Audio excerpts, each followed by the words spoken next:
The rain on my window was a soft, grey whisper against the glass. I sat on the old corduroy couch, a book open but unread on my lap, watching the droplets trace lonely paths down the pane. The apartment was quiet, the kind of quiet that had weight and texture after 2 years of living alone. It was a Friday evening, and my plans consisted of tea, the distant murmur of a documentary, and the familiar, comforting ache of my own solitude. I was Caroline, 34, a graphic designer who'd expertly built a life that was safe, orderly, and beautifully, terminally still. Then, a crash, not from the street, but from the hallway outside my apartment. A thud, a muffled curse, and the sound of something scattering. I froze, my heart a sudden drum against my ribs. The rational part of me said to ignore it, to let whoever it was sort themselves out. But the curse had sounded pained, frustrated in a human way that pierced my bubble. I padded to the door, peered through the peephole. A man was on his knees, his back to me, gathering groceries that had escaped a torn paper bag. A jar of pasta sauce had rolled to my doormat, unharmed. He was tall, even in his awkward crouch, broad shoulders straining against a denim jacket darkened by the rain. His dark hair was plastered to his neck in damp curls. As he reached for a runaway onion, he looked up, and his gaze, a startling, clear blue, seemed to look directly at the peephole, as if he sensed me there. I jumped back, hand on my chest. Taking a steadying breath, I unlocked the door and opened it a cautious few inches. "Do you need some help?" He turned, and up close, he was, a lot. His face was all strong lines and shadowed stubble, but his eyes held a weary warmth. He looked about my age, maybe a little older. "I'm so sorry," he said, his voice a low rumble that fit his frame perfectly. "The bag gave out. I think I've got it. Just this rebel onion." He snagged it and stood, cradling the salvaged groceries in his arms. That's when I saw the key in his other hand, and the open door of the apartment directly across the hall from mine. Apartment 4B. It had been empty for months. "You're moving in?" I asked, surprised. "Trying to," he said with a wry smile. Not the most graceful entrance. "I'm Jack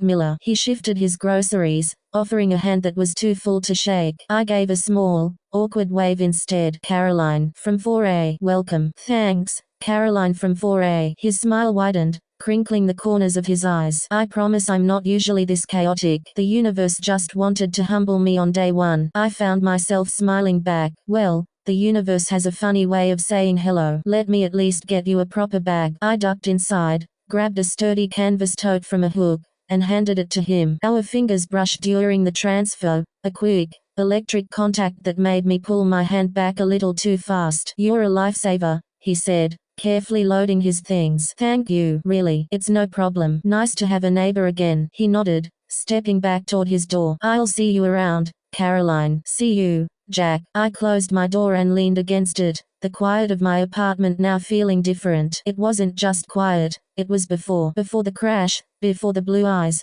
before the low voice that seemed to linger in the hallway. I shook my head, chiding myself. He was just a neighbor, a handsome, slightly clumsy neighbor. I went back to my couch, but I didn't pick up the book. I listened, instead, to the faint, new sounds through the wall, the soft thump of boxes being set down, the scrape of furniture, the low hum of a man beginning a life a mere 10 feet away from mine. Over the next week, our interactions were brief but consistent. We'd cross paths in the hallway in the mornings. He was always rushing, always with a friendly, distracted air. "Morning, Caroline," he'd call, juggling a travel mug and his keys. I'd offer a shy "have a good day, Jack," and that would be it. Yet, each exchange felt like a tiny stone dropped into the still pond of my routine, sending out ripples that lasted for hours. Then, on a Thursday evening, there was a knock. I opened it to find Jack holding a casserole dish covered in foil. He looked tired but cheerful. "Hi. So, my mum has this theory that you must feed new neighbors to ensure peaceful relations. She shipped this frozen all the way from Ohio. It's chicken divan. There is enough here to feed a small army, and I was hoping maybe you'd let me share some with you as a thank you for the bag, and, you know, to prevent me from eating nothing but cheesy broccoli chicken for a week." I hesitated. A shared meal was intimate, a step beyond hallway pleasantries. But his offer was so genuine, so free of pretense, that my usual defenses softened. "That sounds really nice, actually. I was just about to make a very sad salad." "Then fate has intervened," he said, his eyes lighting up. "May I?" I let him in. He moved through my space with a respectful curiosity, not prying, just taking it in. I set the small dining table while he served. The food was delicious, homely and rich. And we talked. We talked about where we were from.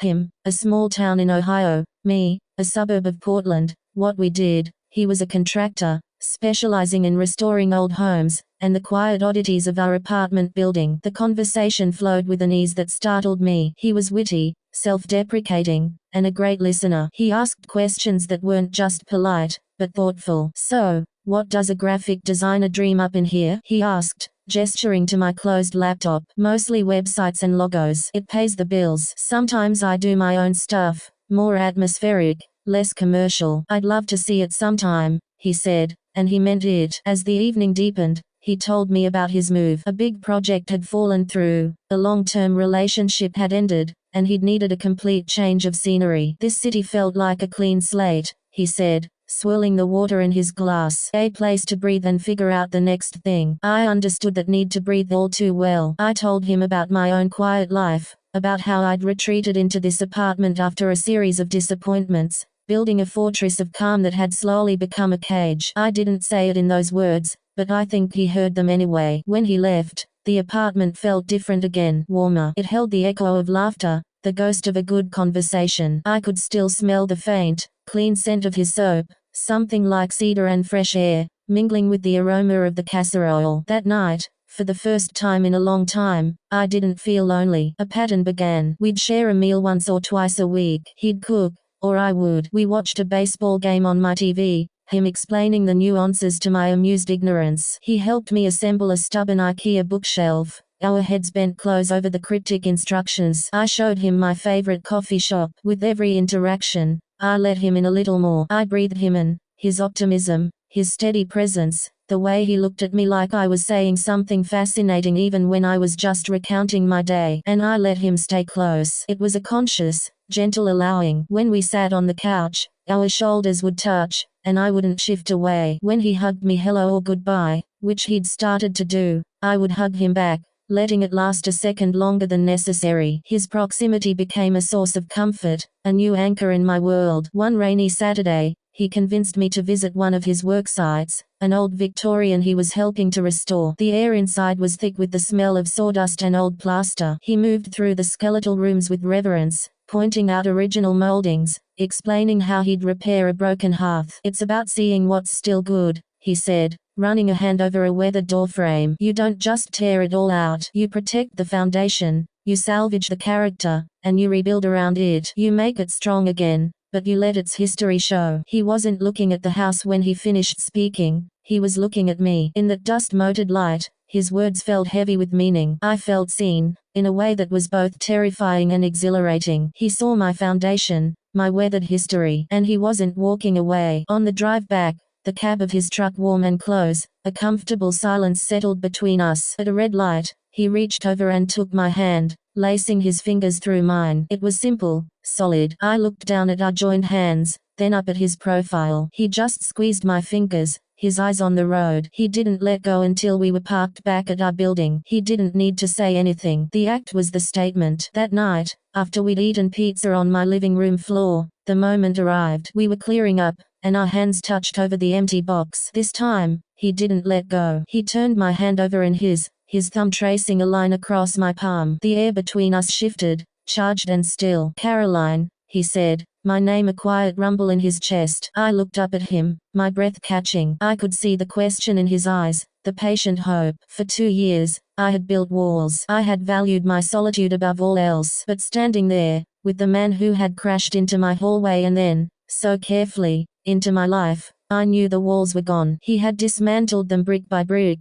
not with force, but with kindness, with casseroles from Ohio, with sawdust on his boots, and with a steady, unwavering presence. So, I did the only thing that made sense. I closed the small distance between us. I rose on my toes, my hand coming to rest on his stubbled jaw, and I kissed him. It was soft, a question and an answer all at once. For a heartbeat, he was still, and then he breathed out, a sigh of relief against my lips, and kissed me back. His arms came around me, pulling me close, and I melted into him. It was a homecoming I didn't know I'd been waiting for. When we parted, foreheads resting together, he whispered, "I've been wanting to do that since you handed me that bag." I laughed, a light, free sound I hardly recognized as my own. "You took your time." "Some things," he said, brushing a strand of hair from my face, a worth rebuilding slowly. He stayed that night, and the next. His toothbrush appeared next to mine. A few of his shirts found their way into my closet. The sounds from across the hall, his apartment, became less frequent, while the sounds in mine became the soundtrack of a shared life. His deep laugh in my kitchen,